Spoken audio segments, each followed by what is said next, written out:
हम तुम्हारे हैं तुम्हारे सनम, हम तुम्हारे हैं तुम्हारे सनम, हम तुम्हारे हैं तुम्हारे सनम,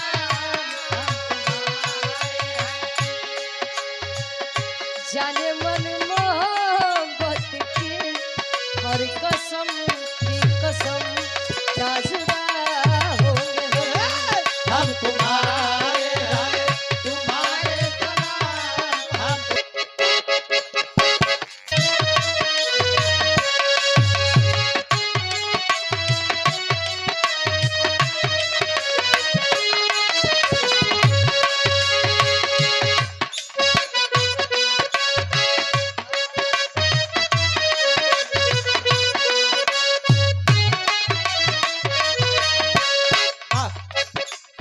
कोनो लड़का कोनो लड़की से कहे,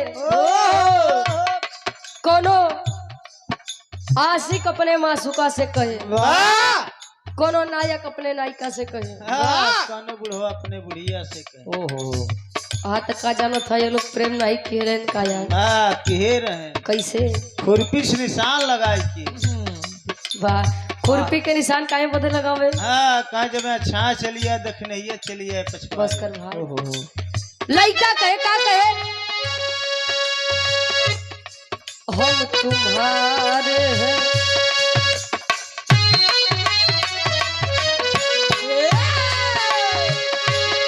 हम तुम्हारे हैं तुम्हारे सनम, हम तुम्हारे हैं तुम्हारे सनम, हम तुम्हारे हैं तुम्हारे सनम,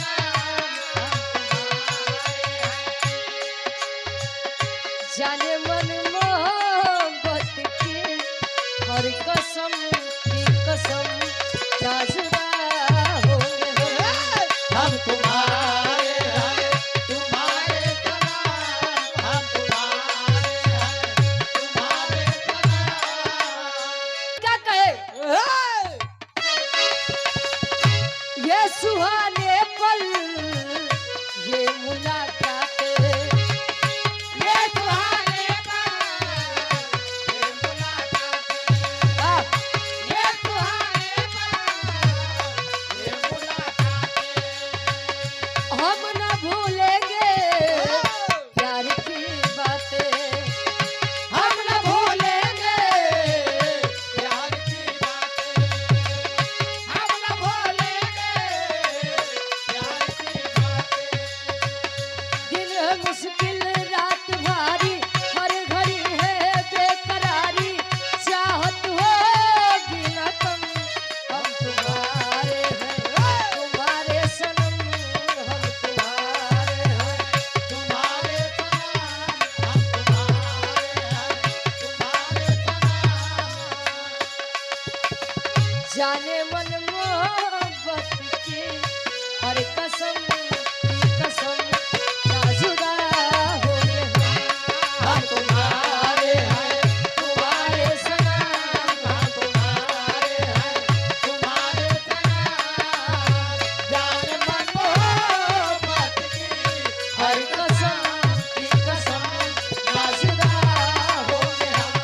हम तुम्हारे हैं तुम्हारे सनम।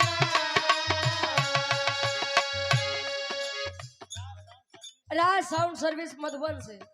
हमारे बड़े भैया पुनः 51 रुपए देकर सम्मान के आशीर्वाद के सहारे की हम अपनी कला में कामयाब रहे। ई तमाला समझे खातिर बूझे खातिर कहते अगर दाल चावल के साथ चटनी चार सलाद मिल जाए तो 2-4 कवर बेमन के खिया जाते। वैसे अगर भक्ति भाव भजन करे से पहले धुन तर्ज सुने के मिल जाए तो मन और बढ़िया लागत। बाबा बिटिया अरदास करे मंच के माध्यम से कैसे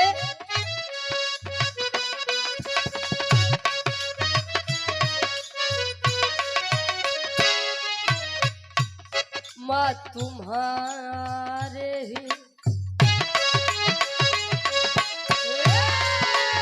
ए माई माँ तुम्हारे ही सहारे ये मन, माँ तुम्हारे ही सहारे ये मन,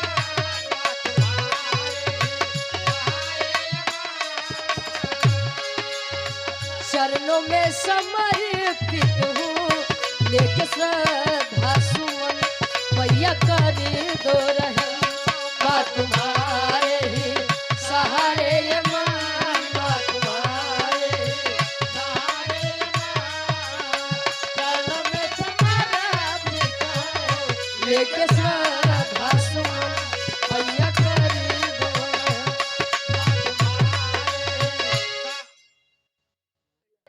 बिटिया दास करे माई ए माई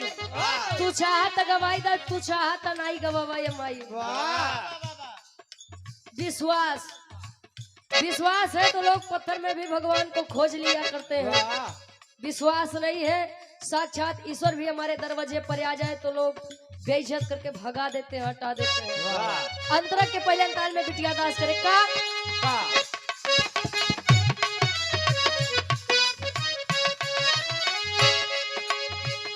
आपके चरणों में मेरी है जन्नत माँ आपके चरणों में मेरी है जन्नत माँ आपके चरणों में मेरी है जन्नत माँ प्रीत आशीष रहे बस यही मन्नत माँ प्रीत आशीष रहे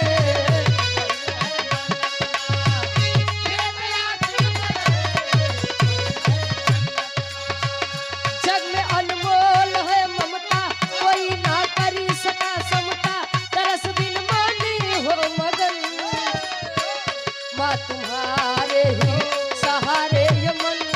माँ तुम्हारे ही सहारे ये मन माँ तुम्हारे ही सहारे ये मन चरणों में समर्पित हूँ लेके श्रद्धा सुमन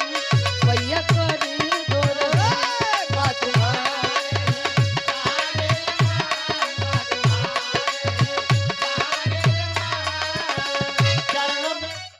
और यहाँ सम्मानित बिरहा लोग गायक लोग भक्ति भाव भजन करे तई नहीं सोचे कि भक्ति में कितना फायदा हुई कितना घाटा हुई आज के समय में लोग भक्तियों करते हैं तो में फायदा देखते हैं मंदिर में पहुंचे नहीं तो माई ए माई हमारे जना अगर प्रधानी जीत जाते हैं उसे ज्यादा क्षमता नहीं ए माई हमार लइकवा अगर सरकारी नौकरी पाई जाता है मागन मंगबा 5 लाख 10 लाख के 15 लाख के चढ़ावा चढ़ावा 50 रुपया 100 रुपया के दे भी दे तो कहीं जैसा क्यों मतलब से आई बाटे यहाँ से बिटिया आखिरी भाव में बतावे ताकि कार्यक्रम आगे भी बढ़ चुके आखिरी भाव कैसे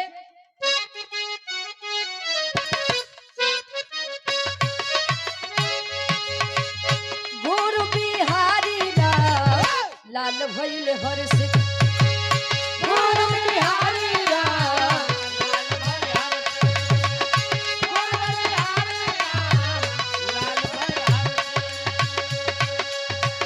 कवि बच्चन के मैया ए माई जे जे तोहार पूजा अरदास विनती इबादत करे ओकर नाम भगा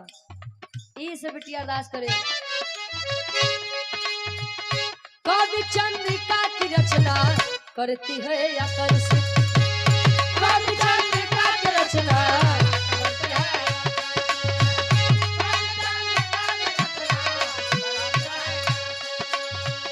लिखते हैं गीत आवारा आवारा आदरणीय हमारे अमलेंदु हमारा कवि जी और यार बात तारा से आवारे हुई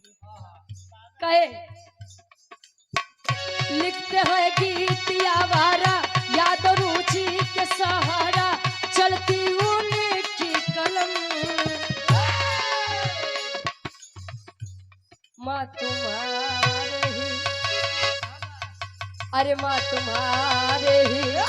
सहारे ये मन माँ तुम्हारे ही सहारे ये मन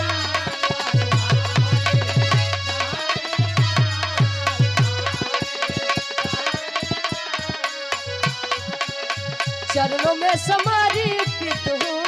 लेके श्रद्धा सुमन मैया करी दो रहे